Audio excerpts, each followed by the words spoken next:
many of the diagrams given in figure 5.7 shows magnetic field lines, thick lines in the figure wrongly. Point out what is wrong with them. Some of them may describe electrostatic field lines correctly. Point out which one.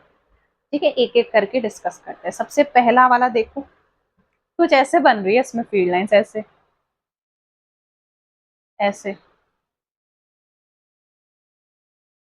क्या ये field line सही लग रही है? नहीं. सही तो किसी एंगल से नहीं लग रही है. तो चलो तुमने बोल दिया है रॉन्ग है ना. रॉन्ग बोल रहे हैं किसी चीज को तो रीजन भी तो बताएंगे क्यों रॉन्ग.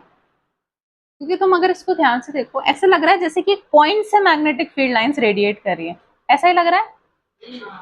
क्या कभी भी मैग्नेटिक फील्ड लाइंस का पैटर्न ऐसा हो सकता है कि किसी पॉइंट से रेडिएट करती हुई नजर आए? हमने क्या पढ़ा है, मैग्नेटिक फील्ड लाइंस कैसी होती है? क्लोज लूप बनाती है. नॉर्थ से निकली साउथ, नॉर्थ से निकली साउथ. स्ट्रेट क्या, ये क्लोज ही तो लूप बना रही है. अंदर स्ट्रेट हो रही है, बाहर कर्व बना रही है, तो क्लोज लूप बना रही है. तो कभी ऐसी हो सकती है? नहीं हो सकती. तो हम रॉन्ग के आगे रीजन लिखेंगे, because it appears to be radiating from a single point. अगला वाला तो एकदम क्लियर दिख रहा है कि गलत ही है. ऐसे बना दिया, ऐसे. ये तो साफ साफ कितना सारा इंटरसेक्ट कर दी. और हमने पीछे पढ़ा है कि इंटरसेक्ट नहीं कर सकती मैग्नेटिक फील्ड लाइंस, क्योंकि फिर एक पॉइंट पे two direction of magnetic field lines are not possible.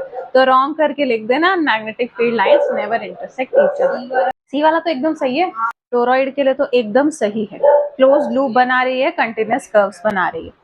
इसके बाद सोलेनॉइड वाला क्यों गलत है? हमने ऐसी पढ़ी थी सोलेनॉइड की फील्ड लाइंस. सिर्फ ऐसी पढ़ी थी, ऐसी नहीं पढ़ी थी कि एंड तक इसकी फील्ड लाइंस चिपक जाए. इसमें क्या है ना, एंड तक, एकदम एंड तक मैग्नेटिक फील्ड लाइंस हमको नजर आ रही है. तो इससे दिक्कत क्या होगी कि सोलेनॉइड के बाहर तो ये क्लोज कर्व बनाती है ना. तो मान लो मैं इस वाली फील्ड लाइन का बना रही हूँ, तो इसका तो बन गया क्लोज कर्व. पर ये जो बिल्कुल एंड में है, इसका क्लोज कर्व ही नहीं बन पा रहा. ये तो एकदम ऐसे चिपकी हो गई. तो समझ रहे हो ना तुम, इसका क्लोज कर्व नहीं बन पा रहा. जो जो एंड्स पे है ना लाइंस, उनके लिए क्लोज कर्व नहीं बन पा रहा, इसलिए रॉन्ग. तो रॉन्ग है इसका. ई वाला देखो, इसमें कैसी बनी हुई है?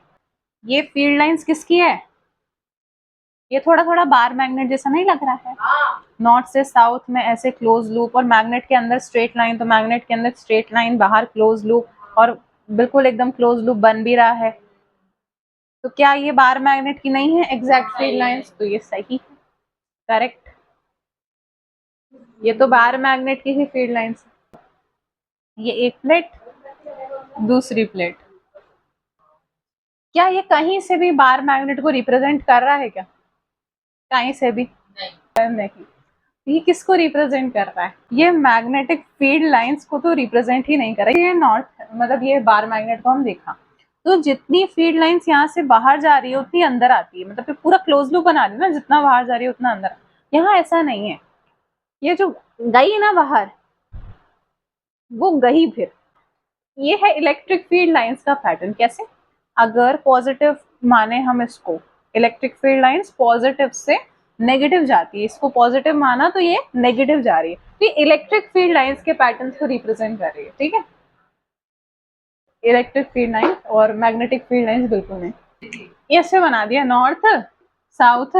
ये कब से हो गया कि नॉर्थ से निकली साउथ में घुस गई?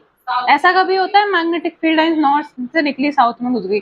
ऐसे बनता है. चलो कैसे भी बनाए, नॉर्थ से यूं निकलेगी और फिर साउथ से चलो अंदर जाएगी. हाँ, हमेशा ऐसे होती है मैग्नेटिक फील्ड लाइंस. ऐसे कब से होने लग गए कि नॉर्थ से निकली और साउथ से घुस गई? ठीक है, स्ट्रेट नहीं होती, कर्व्ड होती है.